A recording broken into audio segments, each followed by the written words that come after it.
हर पल आपके साथ। नमस्कार, हर पल न्यूज देख रहे हैं आप और मैं हूं आपके साथ मिर्जा साहिल बेग। बुलेटिन की शुरुआत करेंगे, लेकिन एक नजर हेडलाइंस पर। पीएम मोदी ने आज देश भर के बीजेपी कार्यकर्ताओं ने नमो ऐप के जरिए किया संवाद। पीएम ने कहा, आज राष्ट्रीय मतदाता दिवस है, मैं देश के सभी मतदाताओं को बहुत बहुत बधाई देता हूं। पीएम मोदी ने मंगलवार को हिमाचल प्रदेश के स्थापना दिवस पर राज्य के लोगों को दी बधाई। ट्वीट कर कहा, राज्य की प्रगति के पथ पर निरंतर आगे बढ़े और देश के विकास में भी महत्वपूर्ण भूमिका निभाए। सीएम योगी ने मंगलवार को ट्वीट कर सपा अध्यक्ष अखिलेश यादव पर साधा निशाना। ट्वीट कर कहा, पाकिस्तान दुश्मन नहीं लगता, जिन्ना दोस्त लगता है। चलिए रुक करते हैं अब खबरों की ओर। प्रधानमंत्री मोदी ने आज देश भर के बीजेपी कार्यकर्ताओं से नमो ऐप के जरिए संवाद किया। उन्होंने कहा कि इस समय देश आज़ादी का अमृत महोत्सव मना रहा है। पीएम ने कहा, आज राष्ट्रीय मतदाता दिवस है, मैं देश के सभी मतदाताओं को बहुत बहुत बधाई देता हूं। और उन्होंने कहा कि मैं सभी नागरिकों से अपील करता हूं कि आप लोग बढ़ चढ़कर मतदान में हिस्सा लें और 75% मतदान सुनिश्चित करें। पीएम ने भारत की चुनाव प्रतिक्रिया की जमकर तारीफ की। उन्होंने कहा है कि 25 जनवरी 1950 में भारत के चुनाव आयोग की स्थापना हुई थी, इसलिए आज राष्ट्रीय मतदाता दिवस मनाया जाता है। 1950 से लेकर आज तक हमारे चुनाव आयोग ने अपनी सार्थकता को साबित किया है। देने वाले सभी महापुरुषों का आदरपूर्वक अभिनंदन करता हूं, उनके प्रयासों को प्रणाम करता हूं। त्रिपुरा का इतिहास हमेशा से गरिमा से भरा रहा है। माणिक्य वंश के सम्राटों के प्रताप से लेकर आज तक एक राज्य के रूप में त्रिपुरा ने अपनी भूमिका को सशक्त किया है। जनजातीय समाज हो या दूसरे समुदाय, सभी ने त्रिपुरा के विकास के लिए पूरी मेहनत के साथ, एकजुटता के साथ प्रयास किए। गणतंत्र दिवस के खास मौके पर हर साल वीरता पुरस्कारों की घोषणा की जाती है। इस बार भी ऐलान कर दिया गया है। 73वें गणतंत्र दिवस के अवसर पर भारत सरकार ने आईटीबीपी को 18 पदक प्रदान किए हैं और वीरता के लिए 3 पुलिस पदक, विशिष्ट सेवा के लिए 3 राष्ट्रपति पुलिस पदक और सराहनीय सेवा के लिए 12 पुलिस पदक घोषित किए हैं। आईटीबीपी के महानिदेशक संजय अरोड़ा ने अधिकारियों और जवानों को देश के प्रति ईमानदार और समर्पित सेवाओं के लिए पदक प्राप्त करने के लिए बधाई दी है। प्रधानमंत्री नरेंद्र मोदी ने मंगलवार को हिमाचल प्रदेश के स्थापना दिवस का राज्य के लोगों को बधाई दी है। उन्होंने ट्वीट कर कहा है, मैं कामना करता हूं कि प्रकृति की गोद में बसा राज्य प्रगति के पथ पर निरंतर आगे बढ़े और देश के विकास में भी महत्वपूर्ण भूमिका निभाए। पर्वतीय क्षेत्र 1971 में आज ही के दिन एक राज्य बना था और मुख्यमंत्री जयराज ठाकुर ने हिमाचल प्रदेश के पूर्ण राज्यत्व दिवस और गणतंत्र दिवस पर प्रदेशवासियों के लिए शुभकामनाएं दी हैं। वहीं समारोह के मुख्य अतिथि मुख्यमंत्री जयराम ठाकुर ने कर्मचारियों को और किसानों, विद्युत उपभोक्ताओं के लिए बड़ी घोषणाएं की हैं। सीएम जयराम ने कहा है कि इसी माह सरकार ने नए वेतन नियम लागू किए हैं और इससे 2,25,000 कर्मचारियों को लाभ मिलेगा। आगामी वर्ष में 6,000 करोड़ रुपए इस पर खर्च किए जाएंगे। नए वेतनमान लागू होने के बाद कर्मचारियों ने अपने विकल्प देने शुरू कर दिए गए हैं और मुख्यमंत्री ने घोषणा की है कि संशोधित वेतनमान के लिए कर्मचारियों को 2 विकल्प दिए गए हैं। अब इसके बाद भी यदि कोई कर्मचारी वर्ग इससे वंचित होता है तो पुनर्विचार करने का समाधान किया जाएगा। हिमाचल के पेंशनों को पंजाब के वेतन आयोग के आधार पर पेंशन लाभ दिए जाएंगे। इसके 1,75,000 पेंशनरों को लाभ मिलेगा। उत्तर प्रदेश चुनाव में अब पहले चरण के गाजियाबाद के मोदी नगर से महिला प्रत्याशी नीरज कुमारी प्रजापति पर भरोसा जताया है। उत्तर प्रदेश प्रभारी प्रियंका गांधी ने ऐलान किया था कि यूपी में 40% टिकट वे महिला शक्ति को देंगी, जिसके बाद महिलाओं को लेकर तमाम पार्टियां सक्रिय हो गई है। मोदी नगर विधानसभा सीट से प्रत्याशी नीरज कुमारी प्रजापति को भरोसा है कि क्षेत्र की जनता बेरोजगारी और बिजली जैसे मूलभूत मुद्दों पर कांग्रेस के हाथ का साथ जरूर देगी। आज हम मौजूद है उत्तर प्रदेश की मोदी नगर विधानसभा सीट पर। आज हमारे साथ नीरज कुमारी प्रजापति जी भी हैं।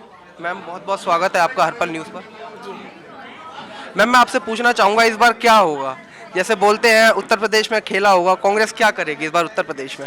इस बार पूर्ण बहुमत से कांग्रेस पार्टी सरकार बना रही है, क्योंकि यहाँ पर जो अत्याचार है वो उन सब चीज़ों की अति हो गई है। आपने देखा होगा कि महिलाओं के साथ कितना गलत हुआ, और गलत तो हुआ ही, उसके साथ जिन्होंने गलत किया उनको जो बीजेपी की सरकार है उसने फुल सपोर्ट किया, पूरी गुंडागर्दी करी। तो ये चीज़ें आपने देखी हैं। उसके साथ जो बेरोजगार युवाएं हैं उनके साथ मारपीट करी गई।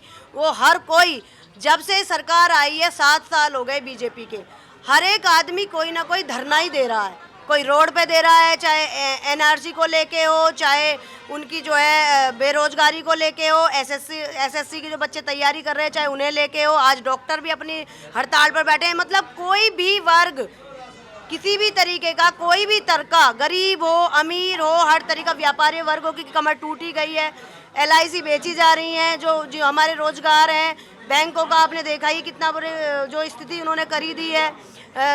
जो संवैधानिक जो संस्थाएं थी जिनसे हमारे युवाओं को रोजगार मिल रहा था, वो सारी संस्थाएं लगभग एक एक करके सारी बेची गई हैं। तो ये देखो, ये चीज़ें कहीं ना कहीं हम लोगों को इनका कितना बड़ा खमियाजा हमारे आने वाली पीढ़ी को भुगतना पड़ रहा है। तो उस चीज़ को लोग बाग समझ गए हैं। वो देख चुके हैं कि इनकी तो एक ही नारा है कि भैया दो वर्गों को आपस में लड़ाते रहो और अपनी राजनीति चमकाते रहो। लोगों को समझ आ चुकी है। तो ये खेला इतना बड़ा होने वाला है कि हमारी पूर्ण बहुमत से ये मान लो इनके साथ शायद हो सकता है इनके पास एक भी सीट ना आए। ऐसा भी पॉसिबल है कि इनके पास एक भी सीट, खुद योगी जी अपनी सीट हारने वाले हैं।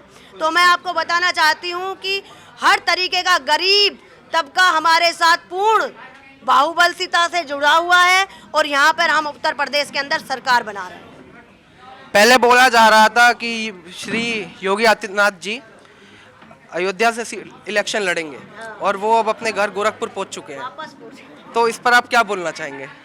क्या बोलना है, योगी जी की घर वापसी हो गई है। अयोध्या वालों ने तो वहाँ से उन्हें भगा दिया, तो वापस गोरखपुर जा गिरे हैं। क्या ही करेंगे अब? वहाँ उनकी गुंडागर्दी चल रही है। सोच रहे हैं कि मौका वहाँ से मिल जाएगा, लेकिन पब्लिक जागरूक हो गई है, क्योंकि गुंडागर्दी को बिल्कुल पसंद नहीं करती। एक सीमा तक ही ये चीज़ें सहन होती है। जब आदमी को देखा है कि कोरोना काल के अंदर एक एक वर्ग हम तो खैर देख रहे हैं, आप लोगों ने हमसे ज़्यादा देखा होगा। लाशें बही हैं, लोग मुंह से सांसें दे रहे थे अपने परिवार को बचाने के लिए, हर प्रयास कर रहे हैं, लेकिन उनके पास कोई उनकी सुनवाई नहीं थी। कोई सिलेंडर, उनको जो गैस उपलब्ध नहीं हुई, ऑक्सीजन उपलब्ध नहीं हुई, जिसके कारण जो इतनी अव्यवस्था हुई। 1 साल से शोर मचा रहे थे कि भाई कोरोना, लेकिन उनकी व्यवस्था जब जरूरत पड़ी तो जीरो निकली। और जो प्रवासी मजदूर थे उनको आपने देखा कि कैसी कैसी हालत थी। कोई बच्चा पैदल चल रहा है, छाले पड़ गए, गिर गए बच्चे।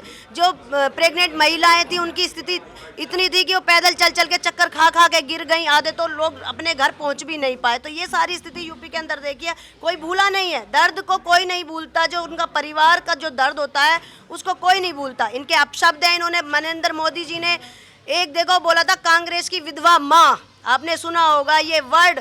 ये एक उस महिला के लिए उन्होंने बोला है जिनका हस्बैंड नहीं रहते। क्या ये एक गाली है? क्या कोई जानबूझ के ऐसा करता है? जिसके साथ वो तुम संवेदनाएं नहीं व्यक्त करते, हमदर्दी नहीं रख सकते, तो कम से कम उसकी भावनाओं को ठेस तो ना पहुंचाओ। लेकिन एक प्रधानमंत्री जी के मुंह से ये शब्द एक एक महिलाओं को चुभ रहे हैं, और वो देख रही हैं कि एक प्रधानमंत्री, एक संवैधानिक पद पर बैठा हुआ व्यक्ति हमारा किस तरीके से उपहास बुला रहा है। मैं खुद उस कैटेगरी में आती हूँ कि मेरे हस्बैंड नहीं है। मेरे हस्बैंड वो भी उस टाइम एक्सपायर हुए। आपको मैं बताना चाहती हूँ, जब नोटबंदी हुई थी 8 नवंबर को, उसके 4 दिन बाद मेरे हस्बैंड हार्ट अटैक से एक्सपायर हो गए थे।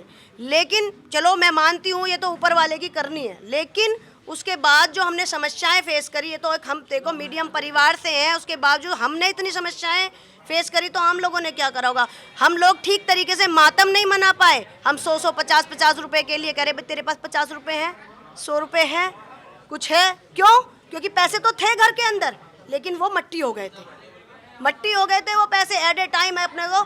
ऐसी स्थिति में जब एक तो नेचुरल आपदा होती है, लेकिन नरेंद्र मोदी जी नेचुरल आपदा नहीं, जानबूझकर एक ऐसी आपदा लेके आए जिसमें जिसके बेटी के घर में शादी थी, वो शादी वो बेचारी लाइन में लग रही है, जिसके घर में मौत हो गई वो कफन के लिए पैसे मांग रहा है, जो कोई रास्ते में बेचारा कहीं रुक गया वो भूख पैसे के लिए भीख मांग रहा है, जो खाने के पैकेट्स थे लोग बाग कह रहे थे 500 लाओ 200 लेके जाओ। ये स्थिति, ये हमारी कोई आपदा नहीं थी, ये प्रधानमंत्री जी के डिसीजन से हमारे भारत के अंदर आपदा आई, और आपदा ऐसी आई कि आज तक हमारा गरीब वर्ग उससे उभर नहीं पाया। आप किन किन प्रकार के जो विकास है अपने क्षेत्र में करवाने का जनता को वादा करेंगी?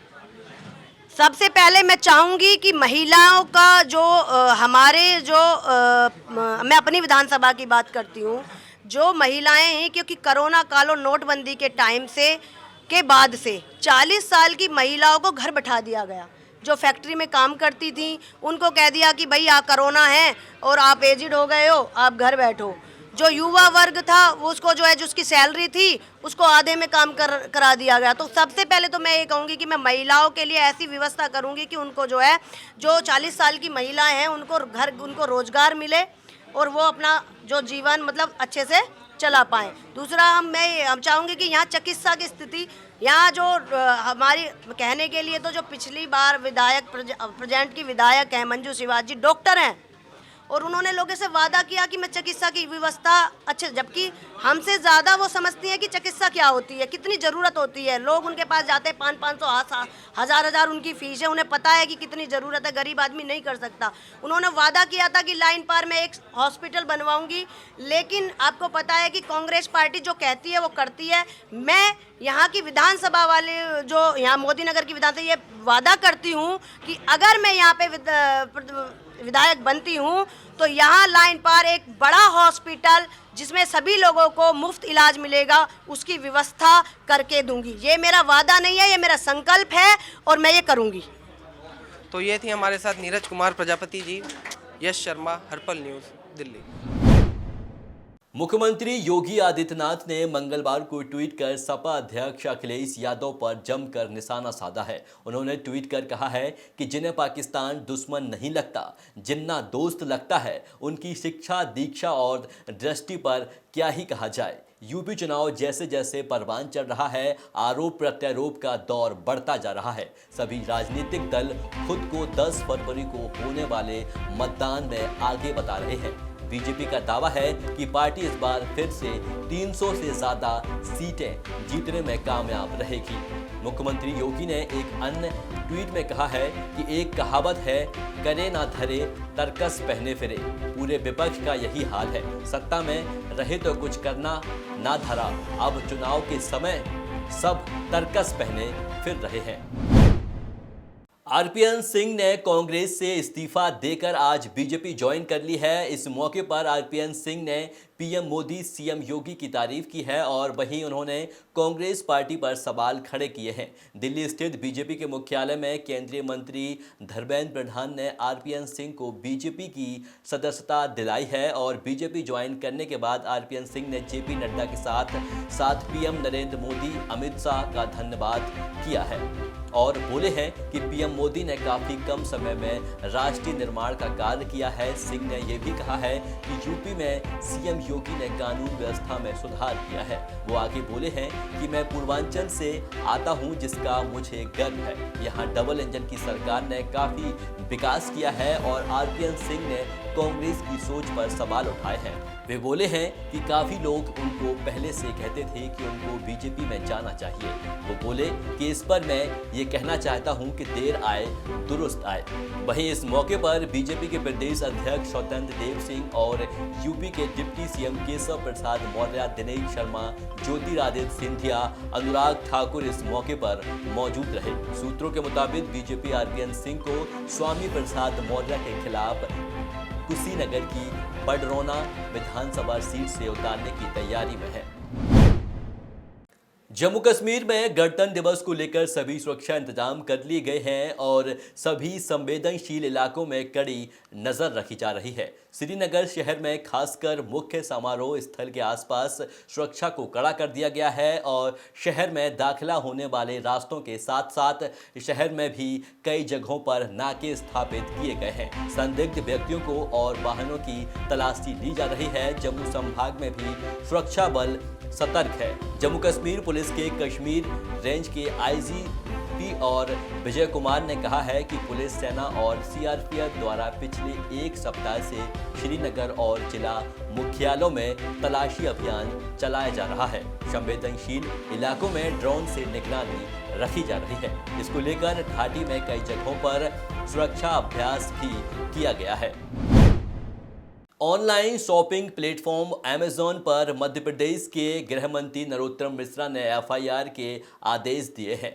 अमेज़न पर राष्ट्रीय ध्वज, छपे जूते और कपड़े बेचे जा रहे हैं। गृह मंत्री ने कहा है कि यह मामला उनकी संज्ञान में आया है और राष्ट्रीयता, राष्ट्र की भावना और राष्ट्र के अपमान का कोई भी कार्य बर्दाश्त नहीं किया जाएगा।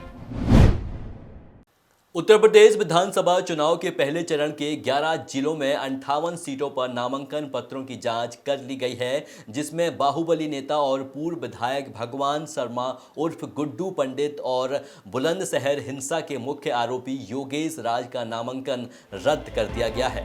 दलित नेता चंद्रशेखर आजाद की पार्टी से लेकर एलजेपी और आम आदमी पार्टी के उम्मीदवार सहित कई निर्दलीय प्रत्याशियों के नामांकन रद्द हो गए हैं। नामांकन पत्र खारिज होने के एक प्रत्याशी ने आत्मदाह की कोशिश भी की है। मुजफ्फरनगर जिले की 6 विधानसभा सीटों पर कुल 103 प्रत्याशियों ने नामांकन दाखिल किया था और सोमवार को सभी प्रत्याशियों के नामांकन पत्रों की जांच की गई है और 6 विधानसभा सीट के आरओ ने जांच करते हुए 17 प्रत्याशियों के नामांकन पत्रों को निरस्त किया है। ऐसे में अब करीब 86 प्रत्याशी चुनावी मैदान में रह गए हैं और मीरापुर विधानसभा सीट पर सबसे अधिक 7 नामांकन पत्र निरस्त हुए हैं। लखनऊ में प्रॉपर्टी डीलर संदीप पाल हत्याकांड का पुलिस ने खुलासा कर लिया है। पुलिस ने संदीप की हत्या में शामिल एक नाबालिग समेत कुल 4 लोगों को गिरफ्तार किया है। जानकारी के लिए आपको बता दें कि पुलिस ने पतौरा गांव में एक खाली प्लॉट में कांकोरी निवासी प्रॉपर्टी डीलर संदीप पाल का शव बरामद किया था और संदीप के पेट में गोली मारकर हत्या की गई थी। शव से करीब आधा किलोमीटर दूरी पर संदीप की कार भी बरामद हुई है और पुलिस ने बताया है कि संदीप अपने दोस्तों के साथ पार्टी में गया था। पार्टी में सभी ने जमकर शराब पी। इसी दौरान इसी बात पर झगड़ा हो गया, जिसके बाद आरोपियों ने प्रॉपर्टी डीलर संदीप को सुनसान इलाके में गोली मार दी थी। पार्टी में शामिल लोगों के बयान के आधार पर पुलिस ने आरोपियों के खिलाफ मामला दर्ज कर गिरफ्तारी के लिए छापेमारी की जा रही थी। लखनऊ में हर साल की तरह देश में इस साल भी गणतंत्र दिवस मनाने की तैयारियों पर जोरों से चल रही है। हमारा देश इस साल अपना 73वां गणतंत्र दिवस मनाने जा रहा है, जिसके लिए राजधानी लखनऊ में भी तैयारियां शुरू कर दी गई हैं। उत्तर प्रदेश की राजधानी लखनऊ में गणतंत्र दिवस की तैयारियों को लेकर विधान भवन को सजाया गया है और गणतंत्र दिवस तैयारियों के लिए लखनऊ विश्वविद्यालय भी अपनी तैयारियों में तेजी से जुट गया है। गणतंत्र दिवस पर इस साल लखनऊ विश्वविद्यालय में होने वाले ध्वजारोहण और गार्ड ऑफ ऑनर और गणतंत्र दिवस परेड के लिए एनसीसी कैंडिडेट्स की खास रिहर्सल चल रही है। सुप्रीम कोर्ट ने केंद्र और चुनाव आयोग को नोटिस जारी किया है और चुनाव से पहले सार्वजनिक कोष से मुफ्त सेवाएं वितरित करने या इसका वादा करने वाले राजनीतिक दलों का चुनाव चिन्ह जब्त करने या उनकी मान्यता रद्द करने का दिशा निर्देश देने का अनुरोध करने वाली जनहित याचिका पर जवाब मांगा है। राजनीतिक दलों को मुफ्त की चीजें बांटने का वादा करने से रोकने की मांग करने वाली याचिका पर सुनवाई करते हुए सुप्रीम कोर्ट ने सवाल उठाया है कि जब तमाम राजनीतिक दल ऐसे ही फ्री गिफ्ट देने का वादा कर रहे हैं, तब आपने सिर्फ 2 ही पार्टियों का जिक्र याचिका में क्यों किया, बाकियों का क्यों नहीं किया। कोर्ट ने केंद्र और चुनाव आयोग को नोटिस जारी किया और 4 हफ्ते में जवाब देने को कहा। कोर्ट ने टिप्पणी करते हुए कहा है कि ये गंभीर मामला है, चुनाव को प्रभावित करता है, लेकिन अदालत के दखल का दायरा बहुत सीमित है। कोर्ट ने आगे कहा है कि हमने चुनाव आयोग को इस पर गाइडलाइंस बनाने को कहा है, लेकिन इलेक्शन कमीशन ने महज एक मीटिंग की, उसका नतीजा क्या रहा ये पता नहीं है।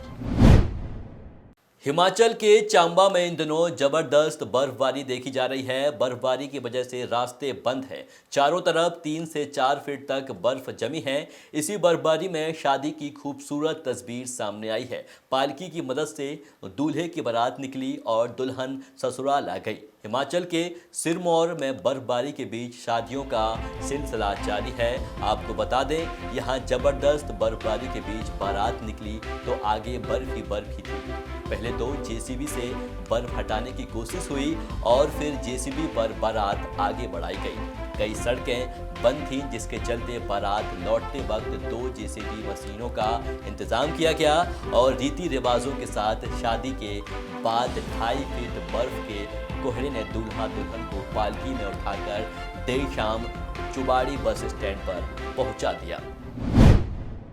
जम्मू कश्मीर में डीसी चरणदीप सिंह ने शुक्रवार दोपहर 2 बजे से सोमवार सुबह 6 बजे तक लगाई जाने वाली साप्ताहिक पाबंदियां पर नए दिशा निर्देश जारी कर दिए हैं। इसके तहत माता वैष्णो देवी के साथ ही जिले के दूसरे सबसे बड़े धार्मिक स्थान शिवखोड़ी धाम में आने वाले श्रद्धालुओं पर कोविड पाबंदियां नहीं होंगी। किसी भी क्षेत्र से आने वाले श्रद्धालुओं पाबंदियों के बीच अपनी यात्रा को जारी रख सकते हैं, लेकिन उनके लिए कोविड टेस्ट करवाना अनिवार्य किया गया है। पाबंदियों के दौरान जिले में जरूरी सामान, दवा, टी स्टॉल, होटल को सुबह 6 से रात 11 बजे तक दुकानों को खोलने के निर्देश दिए हैं, ताकि यात्रियों को किसी प्रकार की कोई परेशानी नहीं होने पाए। जिले में रात्रि कर्फ्यू को रात 9 से सुबह 6 बजे तक रोजाना जारी रखा गया है। छत्तीसगढ़ के कोरबा जिले में हिंदू राष्ट्र की शपथ लेते हुए एक वीडियो सामने आने के बाद कुछ लोगों के खिलाफ मामला दर्ज किया गया है। इसी पर वीडियो में प्रमोद अग्रवाल के रूप में पहचाने जाने वाले व्यक्ति के साथ कई व्यक्ति को भारत को हिंदू राष्ट्र बनाने का संकल्प लेते हुए देखा गया है, जो कि सोशल मीडिया पर काफी वायरल हो गया। मामले की सूचना मिलते ही आरोपियों के खिलाफ कोतवाली थाने में आईपीसी की धाराओं में मामला दर्ज कर लिया गया है। वीडियो में लोगों के एक समूह को भारत को हिंदू राष्ट्र बनाने की शपथ लेते देखा गया। इस वीडियो में सभी लोग शपथ लेते हुए कह रहे हैं कि हम सभी कट्टर हिंदुओं के रूप में छत्तीसगढ़ के कोरबा के बकी मोगरा के निवासी अग्नि को साक्षी मानकर शपथ लेते हैं और संकल्प लेते हैं कि हम भारत को एक कट्टर हिंदू राष्ट्र के रूप में विकसित करेंगे। दिल्ली पुलिस की स्पेशल सेल ने 2 कुख्यात हथियार तस्कर को गिरफ्तार किया है। गिरफ्तार तस्करों के कब्जे से पुलिस को 27 अवैध हथियार व कारतूस बरामद हुए हैं। गणतंत्र दिवस से पहले राजधानी में हथियारों की बड़ी खेप पकड़ी जाने से सभी विभाग अलर्ट हो गए हैं और आरोपी दिल्ली के कुख्यात गैंगस्टर नीरज बबानिया व टिल्लू ताजपुरिया समेत पड़ोसी राज्यों के कई बड़े गैंगस्टरों को अवैध हथियार आपूर्ति करते थे। DCP special cell Sanjeev Kumar Yadav के मुताबिक गिरफ्तार किए गए तस्करों के नाम मनीष व शौकीन है। मनीष बबाना व शौकीन शामली का रहने वाला है, जिससे कुछ समय से स्पेशल सेल को सूचना मिल रही थी कि नीरज बबानिया और टिल्लू बदमाश कुछ हथियार तस्करों के संपर्क में हैं। वे नियमित रूप से उनसे हथियार खरीद रहे हैं। कोटा जिले के खैरूला गांव में ग्रामीणों ने सरकारी स्कूल के प्रिंसिपल और शिक्षकों के खिलाफ प्रदर्शन किया है। ग्रामीणों ने आरोप लगाया है कि स्कूल का स्टाफ और शिक्षक समय पर विद्यालय नहीं पहुंचते हैं। बच्चे समय पर स्कूल पहुंचकर उनका इंतजार करते रहते हैं और नाराज ग्रामीण ने मांग करते हुए कहा है कि शिक्षक नियमित रूप से विद्यालय पहुंचे, समय पर क्लास लें और बच्चों को अच्छे से पढ़ाएं। और लापरवाही की शिकायत टिगोद उपखंड अधिकारी पुष्पा हरवानी से भी की है। ग्रामीणों ने उपखंड अधिकारी पुष्पा हरवानी को भी स्कूल की समस्याओं से अवगत कराया है और उन्होंने जल्द समस्या दूर करने का भरोसा दिया है। गुस्साए ग्रामीणों ने स्कूल के गेट पर ताला भी लगा दिया है और ग्रामीणों ने शिक्षकों के खिलाफ प्रदर्शन भी किया है। अभी के बुलेटिन में बस इतना ही। देखते रहिए हर्पल न्यूज। नमस्कार।